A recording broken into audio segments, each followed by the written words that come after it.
Hello there, Dan the Weatherman here. Hey, welcome to my weather show. This is where we take a look at things going on around the globe. This is the global edition, and there's a lot going on. And now, of course, we're getting into the business end of autumn, the business end of spring, and stuff is really starting to happen. Looking at this wide shot here of the globe, Australasia to the south, you've got a wintry blast coming in there. The old typhoons in the Western Pacific, they're getting into an active phase. We've got some more to churn through and a lot of other things going on too. We've been talking a lot about the temperature contrast and the extreme heat over the course of the Northern Hemisphere summer. Over the course of the week, you can see surges of blue, the Siberian high, the cold, that starts to get more entrenched. Cold air as well starting to churn down from northwest Canada into the western parts of the US. Some spots here, you might be needing those extra layers. And we're starting to see the warmth, of course, from spots across central and equatorial regions of Africa. Further south, you're seeing it across parts of South Africa. Significant heat. And even to Australia, we've already seen temperatures that have been getting to 40 degrees. And as I mentioned, we've been seeing that cold further north. This is Siberia. You've got Korea, Japan here. Wherever you see a blue, that's below freezing. And it might be difficult to see, but these temperatures here, very close to Magadan in eastern Siberia, already been to minus 20 Celsius as the cold, think of it like a layer of treacle put onto that sponge. It just oozes down in a layer of blue. And that's just the signs of that cold and Mother Nature setting things up. On the other side of the scale, continental areas, when you get the sun warming things, they just warm up much more quickly than the ocean does. So in Australia's case, you get the heat building, lots of red 30s and some upper 20s, but in parts of the Northern Territory and the far north of Western Australia, over the last week, we've already seen temperatures into the lower 40s. Some of these black numbers here, there's going to be more of that to come as well as that heat really starts going.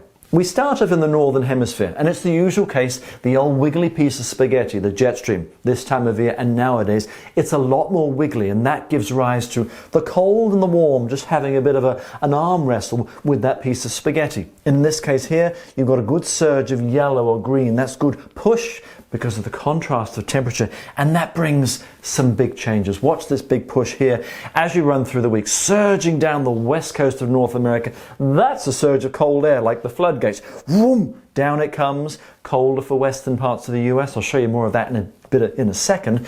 Another surge going down, that brings an uppie, and with the uppie you get warmer air, more settled, quieter into parts of Western Europe. And at the same time going down again, that Siberian high is starting to sort of flex its muscles and get more cold, setting up shop. Ew, look at this. Good bit of colour, isn't it? This is parts of Northern Asia. You've got the cold with Siberia. Further south, we've got parts of China. We've got India sitting right about here. And you say, this is a lot.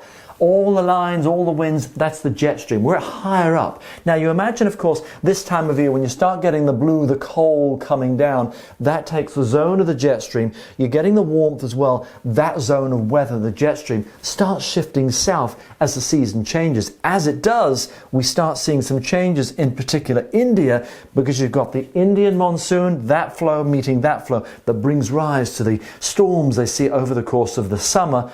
That starts to come to an end as the jet stream sinks further south. Those blobs of yellow, they're little zones of some warmer air aloft, tropical features, one that moved into China there, and the other guy here. And if you just can make out that little bubble, that's what we call an upper ridge, jet stream bending its way down. And these surges here drifting across parts of Vietnam over towards India, that one there as a tropical cyclone will track in, and it could develop a new low with another surge of wet weather to parts of India. But the monsoonal flow will start shifting south, all because that cold air from Siberia starts to shift things. Mother Nature, boom, she flicks the switch and says, it's all changing. Everything starts to turn cooler, and you flick the switch on that wet weather further south over India. Now, we're to North America, the US in particular. I mentioned that cold. Time to dig out the layers. Look at these temperatures, and you know they've hit the heat over the summer. We start to see the first signs of the cold. This is starting off. We've got temperatures 80s, some 90s for daytime highs Fahrenheit. Further west, you're looking at 40s, 50s, probably some 70s too by day.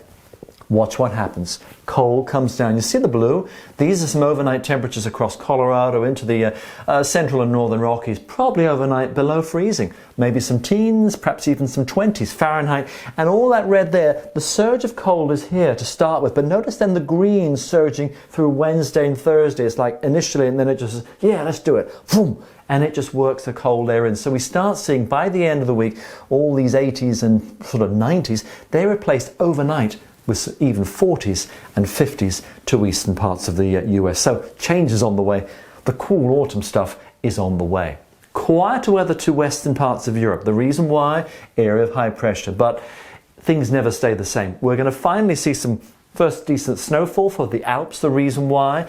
High pressure, quiet weather. Look at this plunge here. It's all of a sudden, it's like moving along, and then doof, it just surges down. Blue line, that's a snow level about 1,000 meters. Look at that surging down. The Alps, yeah, fresh bit of snow. You get the energy down, meet some warm air, and boom, create some weather. A deepening low just there across the southeastern parts of Italy in the Mediterranean, and more cool air surging down to parts of Scandinavia. So yes, the hints of that really cooler stuff in autumn really doing its business there over parts of Europe. And then we head down under to Australia. I've mentioned the 40-degree readings.